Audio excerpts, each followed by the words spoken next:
सिंध जी राजधानी कराची के बरसात हिकु भेरो ॿीहर मुकम्मल तौर ॿोड़े छॾियो। गुलशन इकबाल, गुलिस्तान जोहर, बेटाईआबाद, पहलवान ॻोठ, हुसैन हज़ारा ॻोठ, शहबाज ॻोठ, वज़ीर ॻोठ ऐं भरपासे जे इलाइक़नि में ज़बरदस्त बरसात जारी रही। बरसात सबबि केतिरा इलाइक़ा पाणी हेठि अची विया। सुपर हाईवे लॻ डिप्टी कमिश्नर, असिस्टेंट कमिश्नर ऐं मुख़्तियारकार थधो डैम भरिजी वञण करे शहबाज ॻोठ, वज़ीर ॻोठ ऐं ॿियनि क़दीम ॻोठनि में पहुची ॻोठाणनि खे घर ख़ाली कराइण जो ऐलान कराए छॾियो, जंहिं करे ॻोठाणा सख़्त परेशान थी विया आहिनि। शहबाज ॻोठ ऐं हुसैन हज़ारा ॻोठ जे रवासिन सिंध टीवी न्यूज़ सां ॻाल्हाईंदे चयो आहे त पाणी घरनि में काहे पियो आहे। जेकॾहिं हू लॾ पलाण कंदा त केॾांहुं वेंदा। हुननि सिंध सरकार तोड़े लाॻापियल अमलदारनि खे अपील कई आहे त खेनि कंहिं महफ़ूज़ जॻह ते मोकिलियो वञे त जीअं हू बरसात खां बची सघनि। पानी तो इतना खड़ा है, घर से बच्चे बाहर नहीं निकल सकते, तो सुनने वाला कोई नहीं है और क्या करें।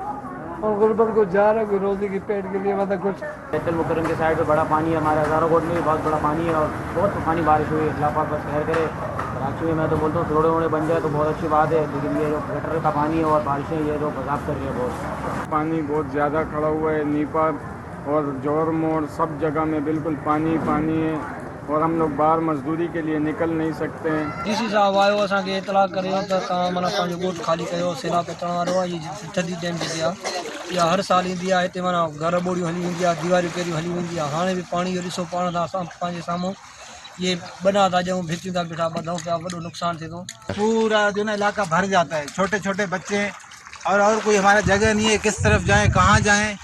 हमारा अपील है वज़ीर आला सिंध साईं मुराद अली शाह से, कमिश्नर सिंध से, डीसी साहब से, जो गवर्नमेंट के इदारे जो बड़े मिनिस्टर हैं, सब हुक्मरानों से अपील है हम गरीब लोगों का मदद की जाए। ज़रूरत उन ॻाल्हि जी आहे त सिंध सरकार खे घुर्जे त जिन इलाइक़नि में ॿोॾ वारी सूरत हाल आहे या जिथां लॾ पलाण कराई पई वञे उन्हनि खे महफ़ूज़ ठिकाणनि ते मोकिलियो वञे त जीअं हू बरसात खां बची सघनि। कैमरामैन गुलाम मुस्तफ़ा सां बशीर संजरानी, सिंध टीवी न्यूज़, कराची।